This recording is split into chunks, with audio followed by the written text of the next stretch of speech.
नमस्कार साथियों, अपन पढ़ रहे हैं मध्यकालीन भारत। मध्यकालीन भारत के संघर्ष के युग में दो चीज आती है। 1000 ईस्वी से 1200 ईस्वी तक के बीच का समय है। इसमें से अरब आक्रमण अपन पिछले वीडियो में पढ़ चुके हैं। आज अपन को पढ़ना है तुर्क आक्रमण। तुर्क आक्रमण में एक सबसे पहला जो शासक आपको याद रखना है वो है अल्पतगीन। क्या नाम है शासक का? नाम है अल्पतगीन। ये क्या है? गजनी में स्वतंत्र रूप से तुर्क साम्राज्य का संस्थापक। तुर्क साम्राज्य का संस्थापक, एक ही बात है, इसको ऐसे याद रख सकते हो। तुर्क साम्राज्य का संस्थापक है या गजनी में इसने स्वतंत्र रूप से तुर्क साम्राज्य की स्थापना करी, वो है अल्पतगीन। बस एकमात्र बात ध्यान रखनी है इसके बारे में। दूसरा जो शासक है आपके वो है सुबक्तगीन। इसके बारे में, ये इंपोर्टेंट है आपके बारे में। इसके बारे में आपको ध्यान रखनी है। पहली बात, भारत में सर्वप्रथम तुर्क आक्रांता। ये यहां से देखो तीन बातें हैं जो आपको याद रखनी है। पहली बात तो अगर ऐसा पूछा जाए भारत में आक्रमण करने वाले प्रथम मुस्लिम आक्रांता कौन है, उसका जवाब होगा अरब आक्रमणकर्ता। दूसरी बात, भारत में प्रथम बार आक्रमण करने वाले अरब आक्रमणकर्ता का नाम बताओ, वो है आपके मोहम्मद बिन कासिम 1712 ईस्वी में, जो अपन पिछले वीडियो में पढ़े थे। अगला है भारत में सर्वप्रथम तुर्क आक्रमणकर्ता का नाम है आपके सुबक्तगीन। ये ध्यान रखिएगा, ये बात है इसके बारे में। अब ये आक्रमण कब किया ये आक्रमण? 986 ईस्वी में किया, और इसी का नाम और आता है 10वीं सदी। दोनों प्रकार से आपसे पूछा जा सकता है। तीसरा बात, क्यों किया ये आक्रमण? तो इस आक्रमण का रीजन था धन लूटना। कहां किया? ये था पंजाब में। पंजाब के राजा जयपाल के विरुद्ध।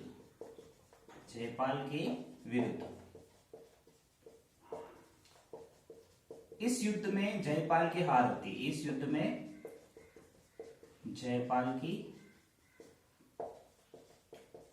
हार होती है, ये ध्यान रखिएगा। बस ये 986 ईस्वी में इसमें आक्रमण किया था। सुबक्तगीन ने धन लूटना इनका मुख्य उद्देश्य था। इनका मुख्य उद्देश्य केवल धन लूटना था। भारत में तुर्की साम्राज्य की स्थापना करना सुबक्तगीन का उद्देश्य में शामिल नहीं था। और पंजाब के राजा जयपाल के विरुद्ध इन्होंने युद्ध लड़ा, इसमें जयपाल की हार हुई। ये सुबक्तगीन के बारे में ध्यान रखना। आगे क्या है? सुबक्तगीन के दो पुत्र है। एक पुत्र का नाम तो है आपके इस्माइल, दूसरे पुत्र का नाम है महमूद। इस्माइल बड़ा बेटा था, मोहम्मद छोटा बेटा था। मोहम्मद ने क्या किया? इस्माइल को मार दिया, और मोहम्मद आगे चल के मोहम्मद गजनवी नाम से शासक बना। वो 998 ईस्वी से 1030 ईस्वी तक ये शासन रहेगा। ठीक है, अब अपन को पढ़ना है अगला जो है वो है मोहम्मद गजनवी। ठीक है, इसके दो बेटे थे। तो ये मोहम्मद गजनवी किसका बेटा है? ये सुबक्तगीन का बेटा है। अब अपन पढ़ते हैं मोहम्मद गजनवी।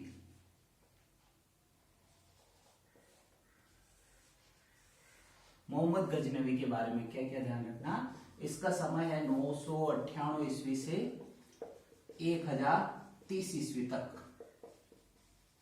मोहम्मद गजनवी का ये क्या है? सुबक्तगीन का पुत्र।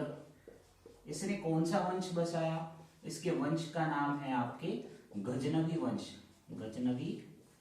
वंश। इसी का एक नाम और वंश का नाम है यामिनी वंश। अब इसके बारे में, मोहम्मद गजनवी के बारे में एग्जाम में इसकी उपाधियां सबसे इंपॉर्टेंट है। जो उपाधियां पूछी जाती है वो उपाधि मैं आपको बताऊं इसके बारे में। तो पहली उपाधि है इनकी यामीन उल दौला इसकी पहली उपाधि है। ये इसका अर्थ होता है साम्राज्य का दाहिना हाथ। ये इसकी पहली उपाधि है जिसका अर्थ है ये। दूसरी इसकी उपाधि है यामिनी उल अल्लाह, यामिनी उल अल्लाह। इसका अर्थ है मुस्लिम का संरक्षक, मुस्लिमों का संरक्षक। तीसरा और सबसे महत्वपूर्ण प्रश्न इसके बारे में पूछा हुआ है वो है एकमात्र पहला तुर्की आक्रमणकर्ता जिसने सुल्तान की उपाधि धारण करी, और सुल्तान की उपाधि बगदाद के खलीफा द्वारा प्राप्त थी। तो ये क्या है? एकमात्र शासक, या इसको कह सकते हो सर्वप्रथम सुल्तान की उपाधि धारण करने वाला, सर्वप्रथम सुल्तान की उपाधि धारण की। और इस सुल्तान की उपाधि कहां है? बगदाद के खलीफा से प्राप्त थी, बगदाद के खलीफा से प्राप्त। ये इंपॉर्टेंट बात है, ये ध्यान रखिएगा। और इसने मूर्ति तोड़ी है, इसलिए इसको मूर्ति भंजक भी कहते हैं, मूर्ति भंजक इसकी चौथी उपाधि थी। ये चारों उपाधियां हैं मोहम्मद गजनवी के बारे में। अब मोहम्मद गजनवी ने क्या किया? एक व्यक्ति है sir Henry Elliot, sir Henry Elliot के अनुसार भारत में सर्वाधिक 17 बार जिस तुर्क आक्रमणकर्ता ने आक्रमण किया है वो है मोहम्मद गजनवी। ये सबको ही पता रहता है मोहम्मद गजनवी ने भारत पर 17 बार आक्रमण किया, परंतु ये किसके अनुसार, किसने कहा? तो आप उसका नाम याद रखिएगा, सर हेनरी इलियट। ठीक है, ये ध्यान रखिएगा। मैं यहां लिख देता हूं ये बात आपकी, sir Henry Elliot, sir Henry Elliot के अनुसार 17 बार भारत पर आक्रमण किया, भारत पर आक्रमण किया, जो सर्वाधिक है। मतलब इतनी बार आक्रमण किसी ने नहीं किया। अब क्या अपन को 17 के 17 आक्रमण याद रखने? नहीं, इनमें सबकी कोई जरूरत नहीं है, कुछ कुछ महत्वपूर्ण है जो आपको याद रखने हैं। जैसे कौन कौन से? एक है पहला आक्रमण। पहला आक्रमण किसने किया? ये किया मोहम्मद गजनवी ने। और ये समय कब से कब? ये जो आक्रमण किए, ये आक्रमण किए थे इसने 1000 ईस्वी से 1027 ईस्वी तक। मतलब 1000 ईस्वी में पहला आक्रमण किया, 1027 में अंतिम आक्रमण किया। मतलब लगभग इन 27 वर्षों में इसने भारत देश पर 17 बार आक्रमण किया। और 17 बार आक्रमण करने का इसका मुख्य उद्देश्य क्या था? यहां से धन को लूटना और मध्य एशिया में जाकर अपने साम्राज्य को मजबूत बनाना। यहां पर इसको तुर्की साम्राज्य की स्थापना करना मोहम्मद गजनवी का भी उद्देश्य नहीं था। इंपॉर्टेंट बात है, आप ध्यान रखिएगा। क्या? यहां से धन लूटना और ले जाके मध्य एशिया में अच्छे साम्राज्य की स्थापना करना, अपने साम्राज्य को आगे बढ़ाना। यहाँ पे भारत देश में इनका साम्राज्य की स्थापना करना इनका उद्देश्य नहीं था। ये पहला आक्रमण कब हुआ? 1000 ईस्वी में। किसके विरुद्ध हुआ? पेशावर के विरुद्ध। ये सब जीता इसने, सारे आक्रमण इसने जीते। दूसरा आक्रमण हुआ 1001 ईस्वी में। किसके विरुद्ध हुआ? जयपाल के विरुद्ध। ये जयपाल के विरुद्ध, अभी जो अपन ने जयपाल पहले पढ़ा सुबदगिन वाला, वही है। ये कहां का शासक है? पंजाब का।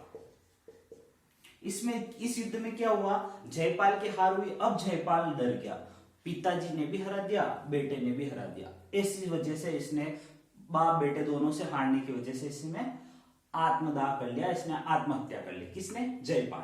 ये आप इस दूसरे आक्रमण के बारे में ध्यान रखिएगा। अगला आपको तीसरा आक्रमण नहीं पढ़ना है, फिर आपको पढ़ना है पांचवा आक्रमण। कौन सा आक्रमण पढ़ना है आपको? पांचवा आक्रमण। ये कब हुआ? ये 1007 ईस्वी में। किसके विरुद्ध? मुल्तान। यहां का शासक कौन था? सुखपाल। और ये सुखपाल कौन है? ये जयपाल का नाती था, जयपाल का नाती। इसकी भी इस युद्ध में हार हुई। और इसने क्या किया? सुखपाल ने मुस्लिम धर्म स्वीकार कर लिया, इस्लाम धर्म स्वीकार कर लिया, इस्लाम धर्म स्वीकार किया। ये आप 3 आक्रमण तो इनके ध्यान रखिएगा, पहला, दूसरा और पांचवा। आप स्क्रीनशॉट लीजिए, फिर मैं आगे चलता हूं।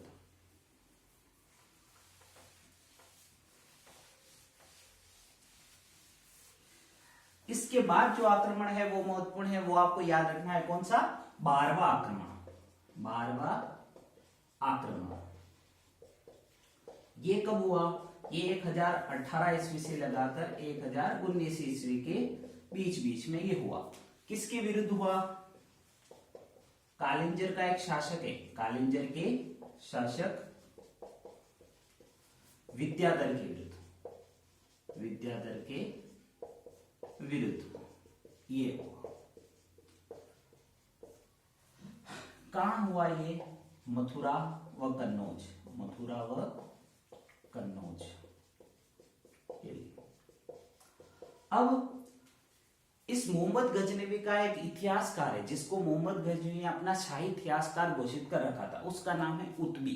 क्या नाम है? उतबी। उस शासक ने क्या कहा, और उस इतिहासकार ने क्या कहा इस मथुरा शहर के बारे में? ये उतबी लिखता है कि मथुरा ऐसा शहर है जिसने मोहम्मद गजनवी ने देखा और जिसका वैभव स्वर्ग के बराबर है। ये इसका कथन था। स्टेटमेंट इंपॉर्टेंट रहते हैं, याद रखिएगा। उतबी ऐसा इतिहासकार है जिसने मथुरा शहर के बारे में लिखा, मोहम्मद गजनवी ने ऐसा शहर देखा जिसका वैभव किसके बराबर है? स्वर्ग के बराबर है। ये 12वें आक्रमण के बारे में स्टेटमेंट था, जो ध्यान रखिएगा। अगली बात है आपकी सबसे प्रसिद्ध आक्रमण है 16वां आक्रमण। सबसे प्रसिद्ध आक्रमण कौन सा है? 16वां आक्रमण। ये कब हुआ? 1025 ईस्वी में। कब हुआ? 1025 ईस्वी में।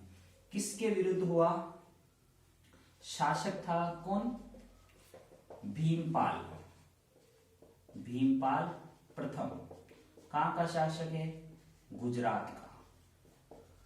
क्या किया? ये कौन सा है? सबसे प्रसिद्ध आक्रमण, सबसे प्रसिद्ध आक्रमण है। कैसा है? सबसे प्रसिद्ध आक्रमण है इसका। इसमें क्या किया इसने? सोमनाथ मंदिर को लूटा, सोमनाथ मंदिर को लूटा। ये अब सोमनाथ मंदिर को इसने इस युद्ध में लूट लिया। सोमनाथ मंदिर लूटने के बाद इसमें बहुत सारे हजारों लाखों धन संपत्ति इसने लूटी थी, लगभग 20 लाख दिनार के सन ऐसा आता है, ये इतना इंपॉर्टेंट नहीं है। अब क्या याद रखना है? 1025 के बाद 1026 ईस्वी में सोमनाथ मंदिर का पुनर्निर्माण करवाया, वो वापस करवाया भीमपाल ने। ठीक है, 1026 ईस्वी में। फिर उसके बाद में क्या हुआ?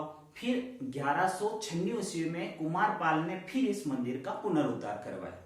फिर औरंगजेब ने इस मंदिर को मूर्ति तोड़ो अभियान के तहत 1669 ईस्वी में तोड़वा दिया।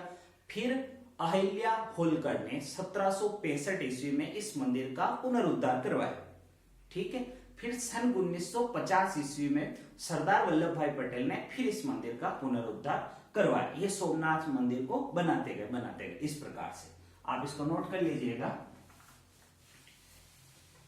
और अंतिम आक्रमण है इसका, मोहम्मद गजनवी का अंतिम आक्रमण है 70वां आक्रमण। 70वां आक्रमण ये कब हुआ? ये 1027 ईस्वी में हुआ। किसके विरुद्ध? सिंध व मुल्तान के जाटों के विरुद्ध। सिंध व मुल्तान के जाटों के विरुद्ध ये आक्रमण किए, ये ध्यान रखिएगा। हाँ, तो अपन चर्चा कर रहे थे मोहम्मद गजनवी की। मोहम्मद गजनवी को पढ़ने के लिए अपन ने पहले इसकी उपाध्याय देखी। इसने कितनी बार आक्रमण किया? 17 बार आक्रमण किया।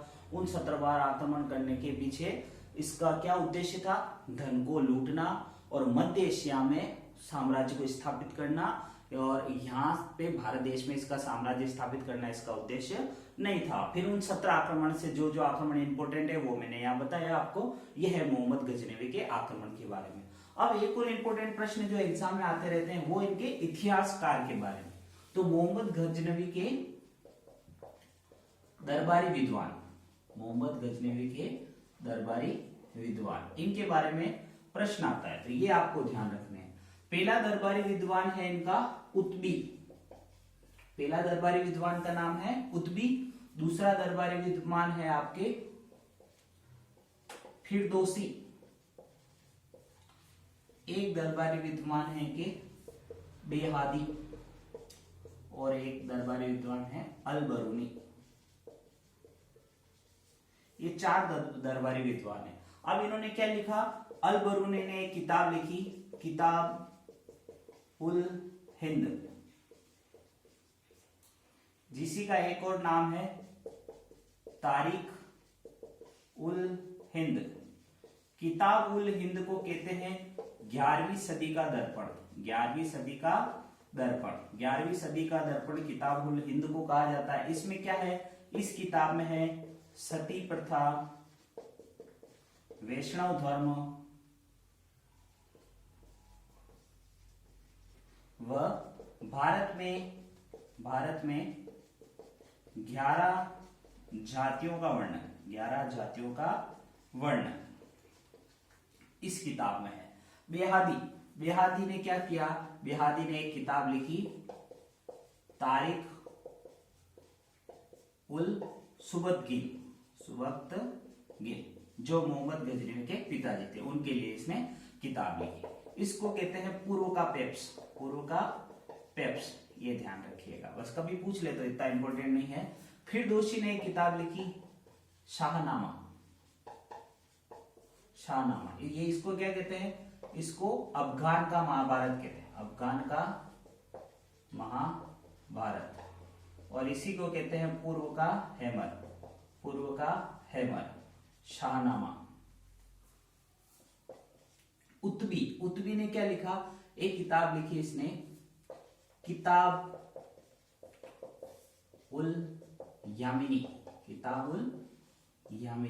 एक और लिखा, इसी को कहते हैं तारिक उल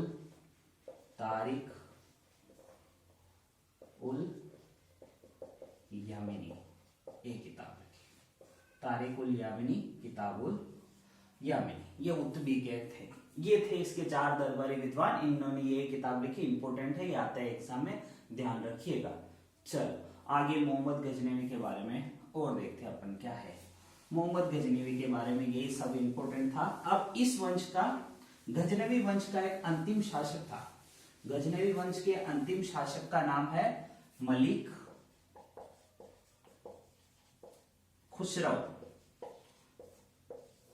गजनवी वंश के अंतिम शासक का नाम है मलिक खुसरौ। इस मलिक खुसरौ की हत्या कर देता है सन 1194 ईस्वी में मोहम्मद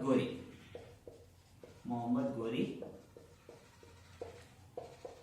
इसकी हत्या कर देता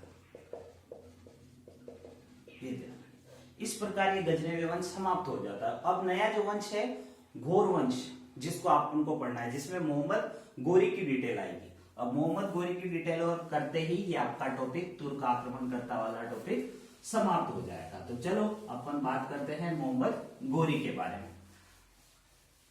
मोहम्मद गोरी का वंश कौन सा था, गौर वंश। ये कहां है, गौर वंश कहां है, ये हेरात व गजनी के बीच गौर पहाड़ी क्षेत्र के बीच में बसा, क्षेत्र के बीच बसा हुआ है। ये है गौर वंश, वहां बसा हुआ। ये किसने बसाया, ये बसाया सन 1163 ईस्वी में, सन 1163 ईस्वी में मोहम्मद बिन साम ने क्या किया, इस वंश की स्थापना की। अब आगे क्या हुआ, मोहम्मद बिन साम का एक भाई था, इसका भाई, मोहम्मद बिन साम का भाई, इसका भाई का क्या नाम है, मुहुद्दीन शहाबुद्दीन मोहम्मद बिन साम। ये नाम है किसका, ये इसके भाई का नाम है, मुहुद्दीन शहाबुद्दीन मोहम्मद बिन साम। यही आगे चल के किस नाम से फेमस हुआ, मोहम्मद गोरी के नाम से। अब मोहम्मद गोरी ने क्या किया, मोहम्मद गोरी ने भी सुन रखा था कि भारत एक सोने की चिड़िया है, इस पर आक्रमण करना चाहिए। तो मोहम्मद गोरी ने भी भारत देश पर अनेक आक्रमण किए। अब इन अनेक आक्रमण करने के पीछे इसका उद्देश्य कुछ चेंज हो गया। इसका उद्देश्य धन को लूटना नहीं था, इसका उद्देश्य था भारत में तुर्क साम्राज्य स्थापित करना। ये बात सबसे इंपॉर्टेंट है, ध्यान रखिएगा। गजनी का, सुबदगिन का, गजनवी का इनका उद्देश्य नहीं था कि भारत में तुर्क साम्राज्य स्थापित किया जाए, पर मोहम्मद घोरी का उद्देश्य क्या था? भारत में तुर्क साम्राज्य की स्थापना करना इसका मुख्य उद्देश्य था। अब इसने, मोहम्मद घोरी ने भारत देश पर अनेक आक्रमण किए। अब उन आक्रमण के बारे में अपन देखते हैं। पहला आक्रमण था इसका, पहला आक्रमण किया था सन 1175 ईस्वी में। कब हुआ था? 1175 ईस्वी में। किसके विरुद्ध किया था? मुल्तान के विरुद्ध। ये आप ध्यान रखिएगा। दूसरा आक्रमण था इसका, दूसरा आक्रमण वो किया था 1176 ईस्वी में। किसके विरुद्ध हुआ ये आक्रमण? ये हुआ था सिंध प्रांत के। इन दोनों में क्या हुआ? गोरी विजय हुआ। तीसरा आक्रमण जो सबसे इंपॉर्टेंट है, इसके बारे में जो ध्यान रखते हैं, वो है तीसरा आक्रमण। तीसरा आक्रमण कब हुआ? 1178 ईस्वी में किया। कहां किया इसने? गुजरात। शासक का नाम क्या था?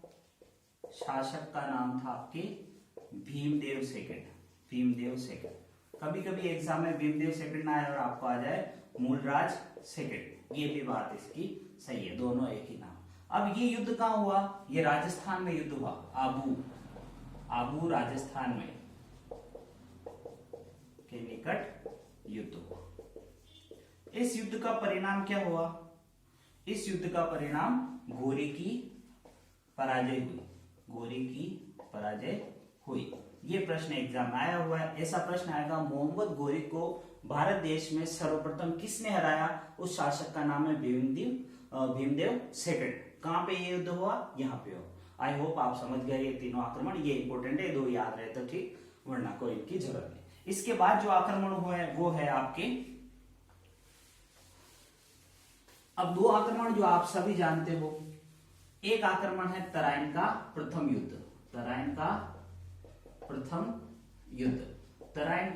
युद्ध हुआ 1191 ईस्वी में। तराइन पड़ता है करनाल हरियाणा में। वहां युद्ध हुआ किस किस के बीच में? इधर घोरी, इधर पृथ्वीराज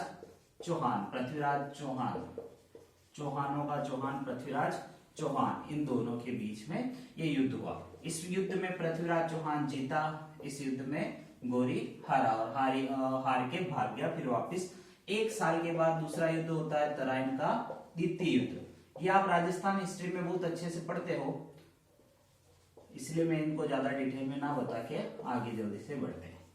पृथ्वीराज चौहान का चौहान वंश में इनको काफी डिटेल से पढ़ा जाता है। इधर आया मोहम्मद घोरी और इधर आपके वही